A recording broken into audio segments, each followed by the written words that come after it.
Oke, selamat malam teman-teman. Baik lagi sama saya Bang Galuh Ari ngomongin investasi dan trading sambil nyantai. Siapin Kopai dan Uts Bray. Jadi kita bakal ngebahas satu koin sesuai janji saya kemarin, tapi saya nggak ngebahas berapa koin. Tapi yang menarik adalah yang ada di depan layar teman-teman juga dan depan layar saya tentunya, yaitu Hedera Hashgraph. Kenapa koin ini menarik? Kita bakal bahas teman-teman kenapa Hedera Hashgraph ini menarik dari sisi fundamental dan teknikalnya teman-teman, dan kenapa ini cocok banget buat diinvestasikan dan ditradingkan. Tapi sebelumnya disclaimer dulu, ini bukan financial advice, do your our research teman-teman. Jadikan video saya ini bukan sebagai acuan teman-teman jual beli, tapi jadikan ini sebagai pelengkap acuan analisa teman-teman. Oke, jadi kita membahas Hedera Hashgraph. Itu adalah blockchain generasi ketiga, but mereka juga, kita nggak bisa bilang mereka blockchain karena di Hedera ini mereka ya pakai Hedera bukan blockchain gitu loh. Bahkan dia bukan ikut ekosistemnya Ethereum juga gitu loh. Jadi dia ini bener-bener ekosistem sendiri. Nah, untuk harganya sendiri kita bisa ngelihat masih 0,3872, yang dimana 0,3872 ketika teman-teman rupiahin kali 14.450 itu sekitar 5.497, sekian. Dihitung sendiri, oke? Untuk market cap-nya kita sudah mencapai di 5,7 miliar dolar dan fully diluted marketnya kita sudah di 20 miliar dolar. Dan yang menarik adalah circulating supply-nya yaitu 14,83. Nah, ini I will doing some predict price teman-teman. Jadi aku bakalan, kalau menurut aku sendiri kita tanpa melihat teknikalnya, ada kemungkinan besar Habar ini akan menyentuh $1, bukan dalam waktu 1 jam, apalagi 1 menit, tapi ini dalam waktu sekitar mungkin tahun depan, yang which is itu 3-5 bulan. Ketika circulating supply-nya sampai 30 billion, yang dimana 2 kalinya circulating supply ini, ada kemungkinan harganya juga 2 kalinya teman-teman. Jadi sekitar $0,8 ataupun $1. Tapi sebenarnya itu adalah perhitungan simpelnya. Jadi kita mengkalkulasi circulating supply-nya dengan harganya. Tapi itu bukanlah cara perhitungan yang benar ya teman-teman. Ini hanyalah hitung-hitungan asumsi atau cari cara gampangnya buat ngitung cara cepatnya. Jadi seperti itu. Nah, kenapa Habar ini menarik? Karena Habar ini kita ngelihat di CoinMarketCap/event. Di sini Habar itu dari bulan Agustus kemarin, 3 bulan yang lalu, dia yang paling rajin update mainnetnya. Biar apa? Biar jaringannya cepat dan juga lebih up to date gitu. Selain itu, saya mau bahas tentang, buat teman-teman yang mau invest, saya mau bahas sedikit tentang fundamentalnya Habar. Jadi karena harganya juga masih murah dan juga mereka mengeklaim dirinya adalah blockchain generasi ketiga, dan kita udah disambut di websitenya Hello Future, Hello Speed. Jadi dia emang lebih mengutamakan tentang kecepatan, futuristiknya dan lain-lain teman-teman. Di sini kita bisa melihat the third generation public ledger. Ini adalah yang teman-teman lihat seperti ini saat ini. Untuk first generationnya adalah Bitcoin, second generationnya adalah Ethereum, dan third generationnya adalah Hedera. Mereka mengeklaim seperti itu. Mereka mengeklaim transaksi mereka lebih cepat daripada Bitcoin dan Ethereum, dan juga dia low gas fee, atau kalau kita diperbankan ngomongnya biaya admin. Jadi kalau di sini energi use per transaksinya dia juga lebih ramah energi, istilahnya lebih hemat energi dan mungkin lebih hijau gitu ya secara energi. Buat teman-teman yang buat invest for a long term, berbahagialah karena mereka disupport beberapa visi-visi besar. Jadi visi itu apa? Visi itu venture capital teman-teman. Venture capital itu bukan selalu berarti dia support secara finance. Bisa jadi dia ada yang pakai teknologinya, mengadaptasi teknologinya dan lain-lain. Contohnya ini kita ada bisa lihat Boeing, Fish, Google, IBM, LG, Deutsche Telekom, Tata Communication, Standard Bank, Shinhan Bank gitu. Kayak gitu-gitu dan banyak lagi yang lain. Di sini teman-teman bisa pelajarin sendiri aja. Jadi di eventnya kita bakalan besok banget ya ini. Ini jam 23.05 waktu 6 Oktober dan besok 7 Oktober waktu UTC, jam 4 waktu UTC ya teman-teman. Eventnya jalan. Nah, cuman ingat prinsipnya, jangan langsung keburu beli. Kalian FOMO, kalian nyangkut. Kenapa? Nih, Gue jelasin kenapa jangan beli waktu event. Ingat prinsipnya buy the rumor, sell the news, itu yang pertama. Buat kalian para technical analysis, kalian juga harus pegang market discount everything. Jadi waktu kita zaman awal-awal belajar, kita nggak tahu nih maksudnya market discount everything itu apa gitu loh. Jadi apa yang Anda lihat di chart, kamu lihat chart itu adalah cerminan dari psikologi pasar, cerminan dari rumor, news, dan lain sebagainya. Itulah yang ada di chart gitu loh. Kita ngebeli, bukan beli itunya. Nah, pertanyaannya, kalau teman-teman beli di event, FOMO, siapa yang jualan? Jawabannya Bandar, Wheels jualan. Jadi teman-teman dikalahkan saat itu ketika teman-teman beli harga kedam teman-teman gitu. Dan waktu harga kedam biasanya psikologi market bakal lusup atau kayak skeptis lah dan udah nggak percaya. Alah, Hedera kardus nggak guna nih, gue jual aja gitu. Waktu teman-teman jual, banyak retail-retail yang lusup, harga mulai pump gitu. Teman-teman mau menang atau kalah, Bandar tetap nyayur. Ingat, Bandar tetap nyayur teman-teman. Dia tetap untung mau apapun itu. Jadi oke, tanpa lama-lama buat teman-teman yang mau trade atau mau cari entry posisi, kita buka langsung di chart. Nah, buat di Habar sendiri saya pakai time frame daily. Biar nggak terlalu lama, sebenarnya saya mau bahas di time frame weekly-nya, cuman saya ngelihat banyak informasi yang terkandung di time frame weekly. Saya dulu sempat nyangkut di Habar juga teman-teman. Jadi saya sudah mempelajari bagaimana market Habar ini terbentuk dan lain-lain. Sebenarnya semua market itu sama. Dan yang menarik di Habar saat ini adalah dia ngebentuk pattern cup and handle teman-teman. Kalau teman-teman belum tahu, cup and handle itu adalah sebuah pattern, yaitu bullish continuation atau pelanjutan penguatan teman-teman. Bisa teman-teman search aja sendiri tentang patternnya itu seperti apa. Saya cuma mau jelasin sekilas. Jadi di sini kita bisa melihat dari tanggal 20 Mei sampai harga terbentuk sekitaran range 15 sampai 17 September, dia ngebentuk cup dan handle-nya terbentuk di antara tanggal 18 sampai sekarang. Nah, ini bisa jadi indikasi positif ketika kita ngelihat pattern seperti itu. Oke, wait, saya close dulu RSI-nya. Nah, selain itu, selain konfirmasi pattern cup and handle, saya juga ngelihat satu pattern lagi, yaitu ini adalah pattern di mana dulu saya nyangkut di Habar. Saya juga ngelihat falling wedge di sana. Saya udah meyakini ketika falling wedge, harga naik, dan ternyata beneran ngepam teman-teman. Ketika setelah 19 Agustus itu harga bener-bener ngepam jauh di Habar. Dan bisa kita ngelihat sendiri itu kemarin tuh Habar tuh sekitar 0,55 dolar teman-teman. Itu which is 7 ribuan lebih, 8 ribuan ya. Dan itu ngebentuk pattern falling wedge kalau kita pelajarin nih, bisa kita lihat. Karena banyak teman-teman yang nyangkut di Habar pada saat Agustus itu, saya sempat ngelihat di YouTube juga banyak komen-komen nyangkut. Nih, tanggal 17 kita belajar ya. Jangan lupa kenapa pentingnya technical analysis itu, kita juga harus belajar dari sejarah, jas merah teman-teman. Dan market prinsipnya sama kayak jas merah. History repeat itself. Jadi sejarah akan mengulangi dirinya sendiri. Kita bisa ngelihat nih, tanggal 13 kita sudah mencapai higher high-nya kita. Dan di sini ternyata kita turun teman-teman. Dan ini waktu event, saya ingat betul. Kalian bisa search sendiri di tanggal 15 itu Habar ngeluarin eventnya waktu itu. Jadi harga malah banyak yang nyangkut tuh akhirnya. Yaitu tadi yang saya bilang, mau kalian trading untung rugi, yang Bandar tetap nyayur teman-teman gitu.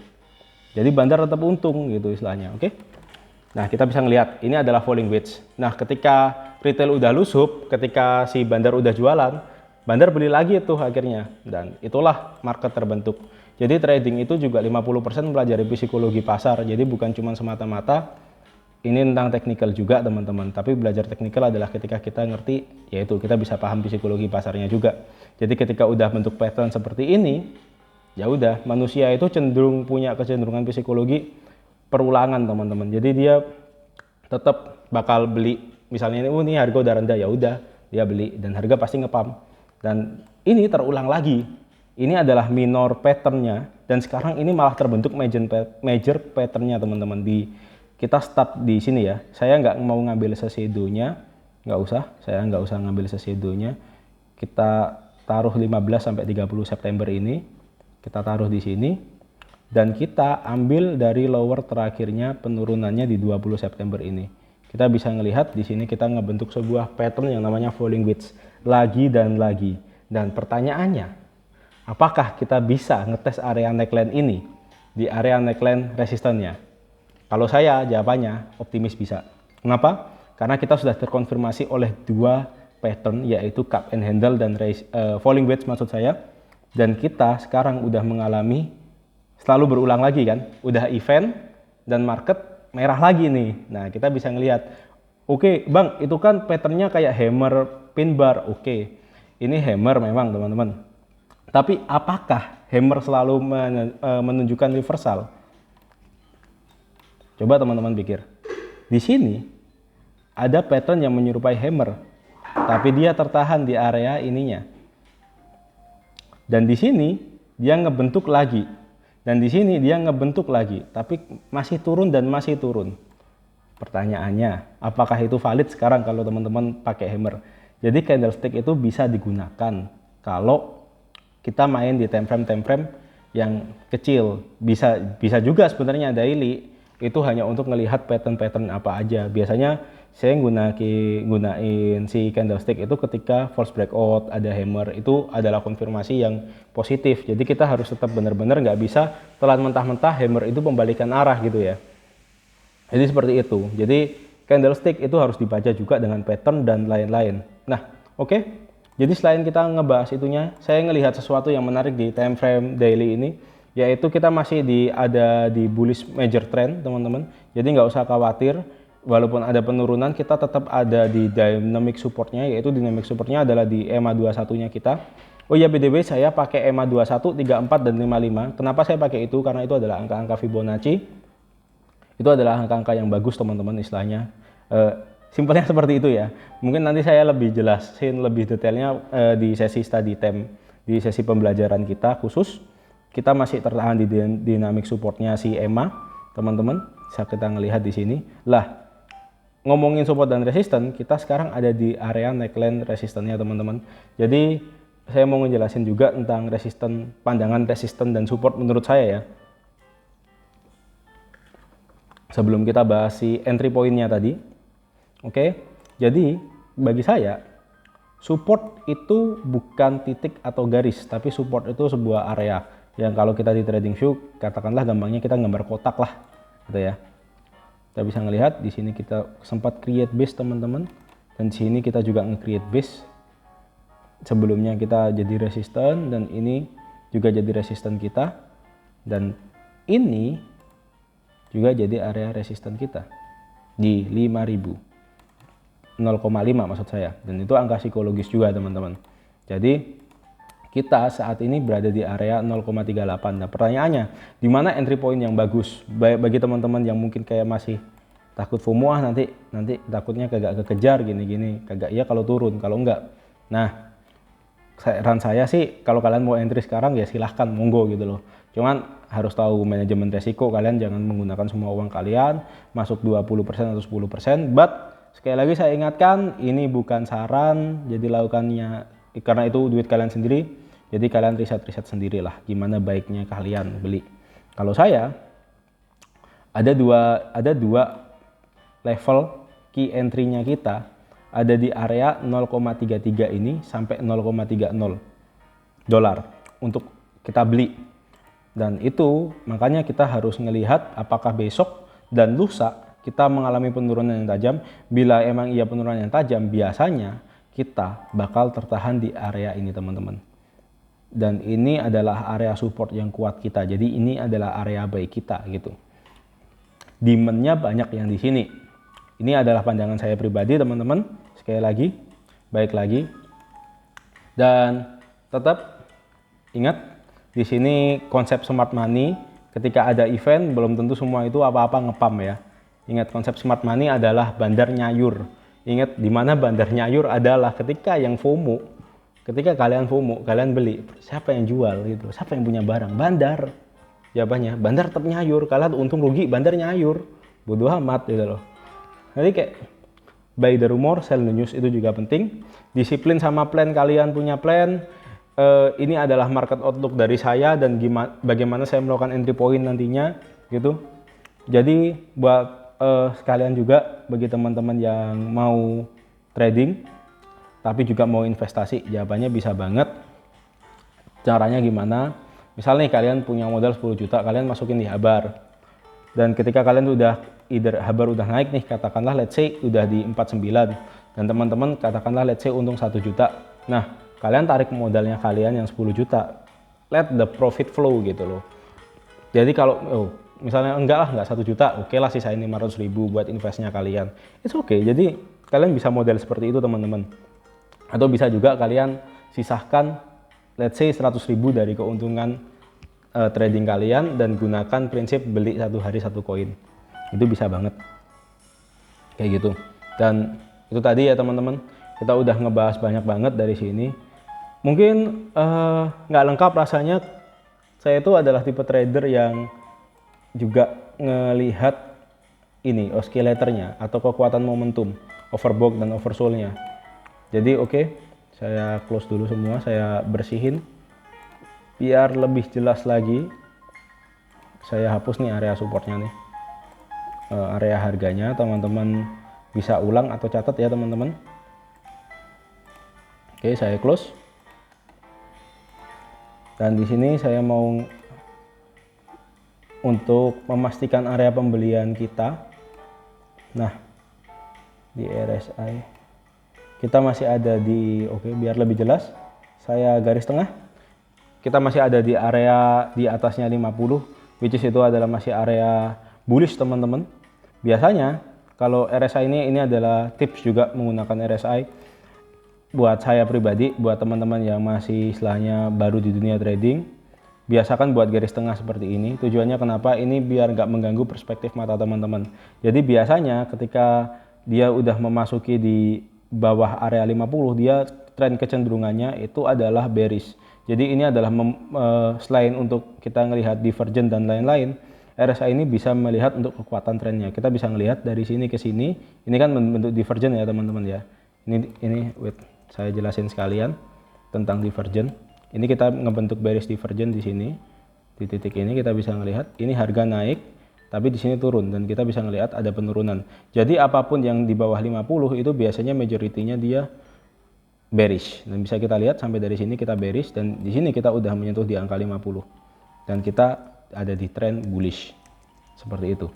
Nah, itu adalah memahami kekuatan tren dan kita di sini masih ada topangan di 50. Apakah nanti pertanyaannya kita tertahan di sini dan kita rebound di kekuatan momentumnya, di kekuatan overbought dan oversold-nya, apakah kita malah ke bawah dikit dan kita lanjut gini atau malah kita bear gini. Nah, yang menarik di sini adalah juga selain itu saya mau ngasih lihat ke teman-teman bahwa di sini saya nemuin sebuah hidden bullish divergence, di mana ini adalah let's say saya bilangnya pattern di RSI.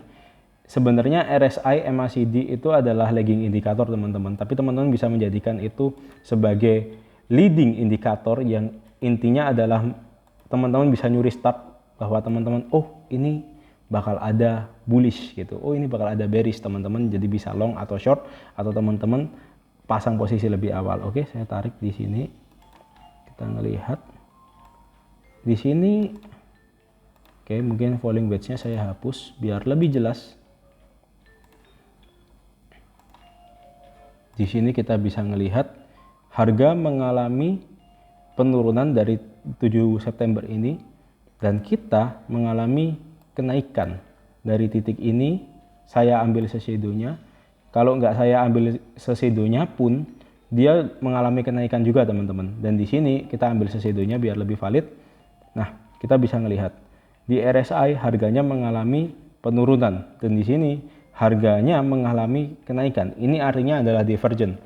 Jadi momentumnya mengalami penurunan atau di sini harganya mengalami kenaikan. Nah, ini berarti adalah divergent. Buat teman-teman yang belum tahu divergent, banyak orang yang cara tradingnya seperti saya, yaitu untuk sinyal beli dan jualnya saya lebih pakai divergent karena lebih biasanya emang lebih, saya nggak ngomong itu 100% akurat, tapi membantu keakuratan teman-teman ketika teman-teman ini katakanlah teman-teman udah ngelihat pattern, udah ngelihat candle, ini positif gini-gini. ditambah teman-teman bisa nyari divergennya, wah itu lebih, let's say saya bisa bilang teman-teman 80% lebih baik lah tradingnya daripada yang tanpa konfirmasi, istilahnya hanya mengandalkan pattern dan EMA atau lain-lain. Nah, bisa kita lihat di sini, ini regular divergence itu menunjukkan, saya udah siapin, regular divergence ini menunjukkan sebuah reversal.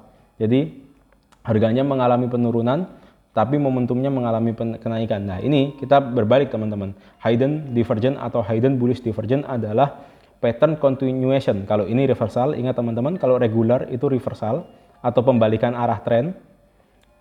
Kalau hidden divergence, hidden bullish divergence itu adalah continuation dari sebuah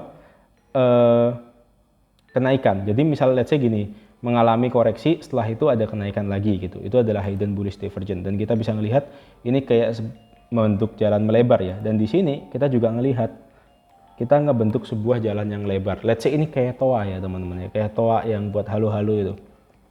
Nah, kayak gitu. Itu yang menarik teman-teman.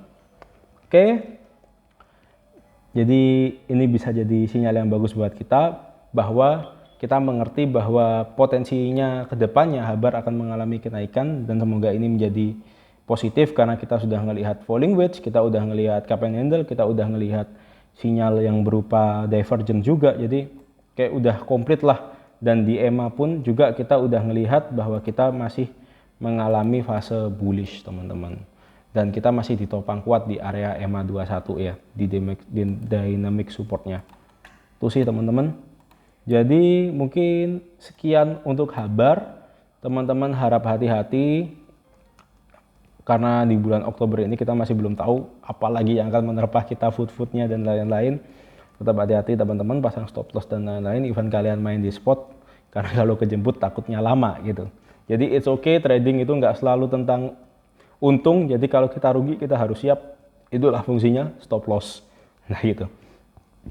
Jadi menurut saya adalah titik yang terbagus, yaitu tadi saya bilang, ini di titik ini terakhir, body terakhir di 3100 ini bagus, ataupun kita bisa, kalau kita teman-teman kita bisa melihat ini adalah area atas dari base. Saya coba garis buat entry posisinya kalian. Ini ada di 3387, dan di area bawah dari base ketika saya, kalau teman-teman pengen lebih valid lagi, saya ambil shadow-nya mungkin di area 0,29.